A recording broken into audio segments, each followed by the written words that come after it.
pourquoi nga bind yaakaaruma si kenn parce que yow da nga booy yow da nga teel a commencé. yaakaaruma si kenn ba ma koy bind pour dire vrai si amoon naa ci benn mood bu ma nekkoon bu xaw a sombre. parce que c'était familial ou c'était par rapport à. mën nga def ni mën nga jàdd sa gauche. waaw yaa ngi li côté bi xaar yàlla la yaa ngi génn xaar yàlla di dugg côté doole. ñun sama côté doole waaw. xam nga c'était lépp du woon familial kese. si àdduna la woon parce que instant boobu noonu. dama dem ba rendre compte sama bopp que man rek maa mën a defar sama àdduna quoi. effectivement muy côté dem ay fay ay jàng. wala ay côté ba si ay côté sentimental quoi. effectivement instant boobu noonu loolu moo ma animé woon ba ma bind son bi. parce que dama toog booy temps da nga benn dossier xale bi dóor la ci xeer.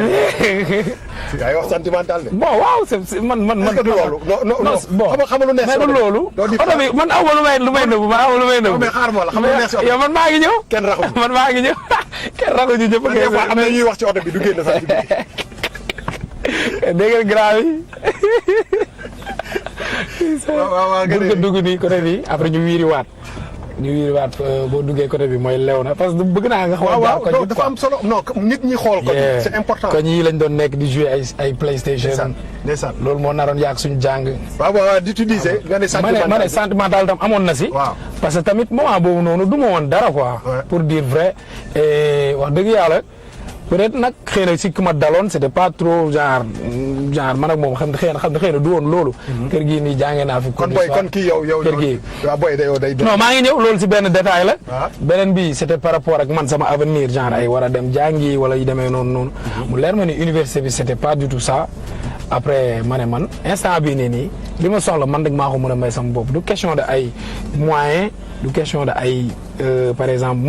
wala dara parce que tamit même relation morale daf siy bokk parce que nit ki ngay dundal am na lu mu lay yokk moralement mais bu fekkee ni yow dem nga ba rendre compte que yow yaa mën a am sa self love bopp parce que love yourself mooy love bu gën a mag tam comme quoi qu'on puisse dire. mais boobu tu avais quel âge? boobu je pense maa ngi doon am ay je sais pas 2013 normalement ay 22 ans. mais xam nga moment yooyu booy ñun si ay grand yooyu yëpp jaar xam nga moment boobu. c'est-à-dire que côté boobu ngay découvrir un peu les relations entre góor ak. mais yow instant bii yow soo bi da nga ko téye si relation bi. alors que dama am daal lu ma njort. non c'est que man dama lay wax man même samay son du ma nëbb lu may wax. mais boo dégloo son bi amul dara lu si feeñ si relation en fait.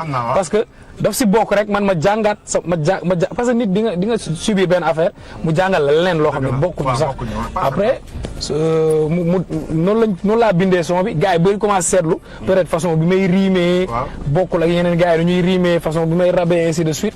moom benn affaire bu mu déclenché jour boobu noonu artistes yu bëri ñu ngi doon publier affaire bi. artistes yu bëri ay rappeurs yu bëri. après nag si laa commencé fekk man li ma sauvé mooy instant boobu may commencé publier fekk liggéey naa presque sama projet ba pare. dama doon nekk studio di liggéey rek waaw liggéey naa sama projet bu yàgg. après nag li ma doon traîner di dem si freestyle si koñ yeeg yooyu noonu fekk sama projet liggéey naa ko yàgg na. koñ bi dañ fi doon jaar di dem jàngi Liban collège Notre Dame du Liban. ci kanam ba ñuy gën a nekk xale. ci kanam yaa ngi lew na fi lew na mais léegi lan c'est-à-dire que dafa j'ai l'impression xaw ma peut-être du ma ci profane mais pour ñu bëri daal. c'est deep ici. on a l'impression que les autres sont de l'autre côté. que li Tupac xam nga Tupac dafa am benn wayam bu mu tuddee Me Against the World. ok j'ai l'impression que quand même il y a tu es dafa da nga li nga gàddu moo mën nga defaat sa gauche. sama gauche li nga gàddu ci mouvement bi pàcc bi ñu ci jël dafa bëri quoi. parce que man j'avais prévu li ma bëggoon def yëpp. li ma te waxoon naa leen ko. ku demaat déglu sama premier projet dina xam ne lii di am nii yëpp waxoon naa leen ko ñoom ñëpp. parce que loolu laa bëggoon parce que dama doon yàgg nekk sama koñ. di toog ak samay boy naa leen gis ngeen rap bii ni Sénégal. mais ma fii ak 2-3 ans man maa ngi téye sama loxo ñu may reetaan. ay copains yoo xam dañ ma doon reetaan après. buñ dajee ren dañ ma naan mais non pourtant sa waay mu ngi ko doon wax affaire dem parce que loolu dama ko wéeroon si benn analyse bu ma defoon si affaire yi ba pare parce que gis nga rap am na rappeurs yu bëri yoo xam ne tey dama leen doon déglu comme pas possible. mais ba ma demee ba commencé rap la sentir ni que. am naa je vais pas dire que j'étais plus fort que mais am naa vision boo xamante ni vision d'ensemble boo xam ne bu global. mën naa di bindee noo xamante ni wala di defee ay sons yoo xamante genre mën naa atteindre lu ëpp ñoom li ñu doon atteindre en fait. effectivement. après nag noonu laa def ma dem studio liggéey tamit amay xarit yoo xam tam dañ lay wax dëgg boo defee loo xam ne rafetul ñu wax la ko boo defee lu rafet ñu wax la ko noonu boo defee erreur ñu wax la ko peut-être loolu moo ma jàppale ba affaire bi egsi fii tey en plus tamit te tam dama jóge si ay situation yu xawoon compliqué parce que génn naa suñu kër à 2 reprises ndax ay affaire du rap après nag loolu dafa ma gën a motiver pour ma xam ne mënut awma droit à l'échec. Effectivement. Exactement. Non, parce que mais boo gisee gars yi comme ça comme ma nekk against gars yi c'est parce que bokkuñu ni ñuy demee en fait bokkuñu ni ñuy demee. et ça en même temps aussi ku xam histoire hip hop des fois aussi si ça te réussit quand ça te réussit bien. Exactement donc bëgg a bàyyi parce que aussi c'est un truc boo xam ne. finalement c'est marketing bi aussi daf ci am solo business waaye xam nga.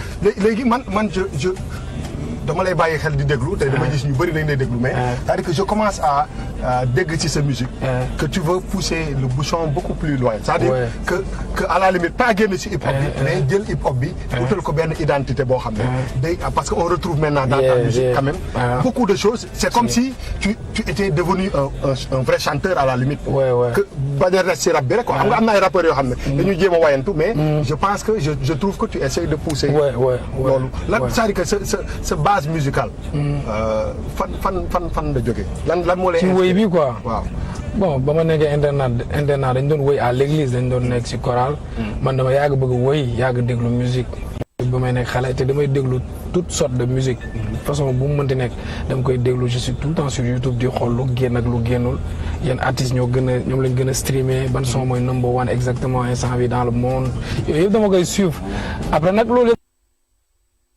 sama style bopp di si jéem a démarrer parce que musuma tëj sama bopp si affaire rap musuma tëj sama bopp ne man rappeur laa rap rek laay def fii mooy daaru ko ñu daaru moo nekk nii waaw. mais par exemple man quand bu ma la déggee nga def ak benn son ak booy kii booy Bass Thioung waaw xam nga il faut oser ah. Il faut oser quand même. Parce que man en tout cas en tant que nit boo xam ne yàgg naa ci musique bi. je me suis toujours dit que. li ñuy jël di ko beddi. wala di ko sous-estimer peut-être boo foofu la secret bi nekk quoi. waaw mais li nga moom sax en plus. dama naan li nga moom parce que boo xoolee son bu mel ni lu bandi di nirool. waaw son bu mel ni ennemi dundal. waaw son bu mel ni bi ngay wax ak Bass Thioung LNN bi. am na yeneen son yooyu en fait daa am lu ñu bokk. day am ay tëgg te à chaque fois day def it. parce que loolu suñu deret la nekk. les gens ils se retrouvent. parce que suñu deret la nekk Sénégal ñun ñoo ko moom genre tëgg yi ak yooyu noonu ñun ñoo ko moom suñ ko beddee tamit suñu bopp la ñuy beddi munoo dem présenter keneen loo xamante ni moom moo ko moom nga bëgg ko présenter. il faut nga présenter ko li nga xam ne yow loolu nga moom. pour man loolu noonu bokk na si li nga xam ne ñu ngi siy liggéey te ñu bëri léegi ñu ngi koy def. te loolu mooy avantage bi parce que bu ko ñëpp di def après dina am benn genre. nan laa ko mën dinañ am benn marque boo xam ne ñoo ko moom suñu bopp boo xoolee ay booy Samba Peuz yi booy bëri ñoom ñëpp am na ñeneen ak ñeneen ñuy def ay affaire yoo xam ne tëgg la day mel ni taasu lay xaw a nirool sax waaw mën nga def kii gauche ngay def gars yi Sénégal la nag tamit waaw mu ngi nii yii yëpp ci la bokk c'est la rue this is the real thing lii moom mooy fii mooy sant Talibou Dabo waaw effectivement grand mën nga ma may ma jàll loolu la mais côté woy beeg yooyu man je suis pas benn artiste boo xamante ni damay dem studio pour ne lii laay def damay topp vibe bi quoi damay topp musique bi li nga xam ne moom la ma yóbbu ma def ko quoi. Et tu as ton propre studio. Ouais, j'ai mon propre studio. Musicalement tu travailles avec qui? Musicalement ça t'arrive da ngay liggéey ak ay étranger wala ñiy def sa beat yooyu yëpp c'est des Sénégalais. Bon damay liggéey naa ak benn boy ivoirien moom moo def son Nobo ma woon. am na yeneen son yu ma def yoo xam ne génnagul. liggéey naa ak Karabalik liggéey naa ak ñeneen bëri na quoi mais am na ñoo xam ne son yi génnul même ba ma demee Canada liggéey naa fa ak benn artiste. am na artiste yu bëri yu ma liggéeyal mais du son yi ma def yëpp ñoo génne je veux juste dire que mën naa liggéey ak ku nekk. mën naa liggéey ak keneen su fekkee ni moom yëg na li may def man ma yëg lu muy def que muy rap que muy def lu mu mënti doon salsa ak lu mu mënti doon parce que man musique laay dund quoi musique bi laay dund à un moment donné. vibe bi laay topp du ma topp lan mooy sa perception aujourd'hui si fu hip hop bi toll au Sénégal généralement est-ce que tu penses que le hip hop a progressé pàcc bi mu war a jël ci sphère musicale bi jël na ko wala tu penses que y a quand même beaucoup de problèmes?